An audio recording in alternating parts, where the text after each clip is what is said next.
Let's make something! Hi, welcome back to Banana Chimney Studios. I'm Anna Zimney, here to show you how I make more art.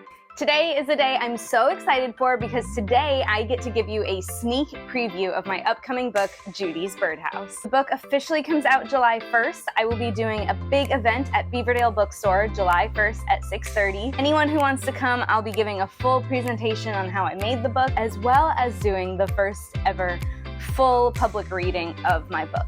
This book took about 4 years to make, so I'm gonna kind of walk you through that process a little bit. One of the first things I had to do was get a sketchbook and start putting my ideas on paper. First thing I started to do was listing birds because I knew I was gonna need a lot of different types of characters in my story.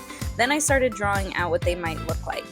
This is what I first thought Judy would look like. She is based off of my grandmother, so at first I thought she would be a grandma in the story as well. I also thought she would use a scooter at some point in the story, so I drew a whole bunch of scooters.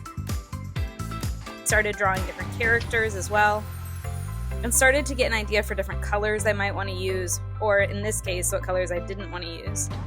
Once I had my story mapped out in my sketchbook, I created what I call a sketch draft. In my sketch draft, I started to map out what each page was going to look like. I referred back to this sketch draft over and over again while I illustrated each drawing to make sure that I was on the right track and I knew what characters needed to be on what page. And here's a little bonus info that not everybody knows.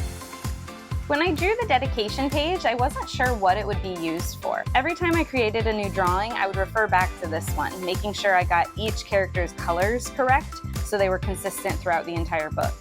The first page in the story had a pretty big difference too. Originally, this drawing had a hanging flower pot up in the left corner. But once I started building the book, I realized I needed all of that space to put the words. So I had to use Photoshop to remove that flower pot.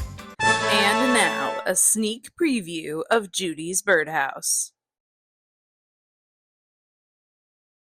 Judy's Birdhouse, written and illustrated by Anna Zimney.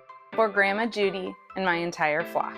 Judy was planting in her garden when she had a curious idea. She knew sunflowers grew from sunflower seeds, and tomatoes grew from tomato seeds.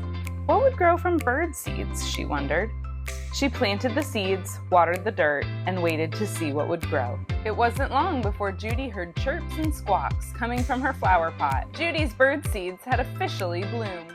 To find out what happens after the birds take over her house, join me at Beaverdale Bookstore in Des Moines at 6:30 July 1st. From Banana Chimney Studios, I'm Anna Zimney. Click the link to subscribe for more art projects that you can try at home.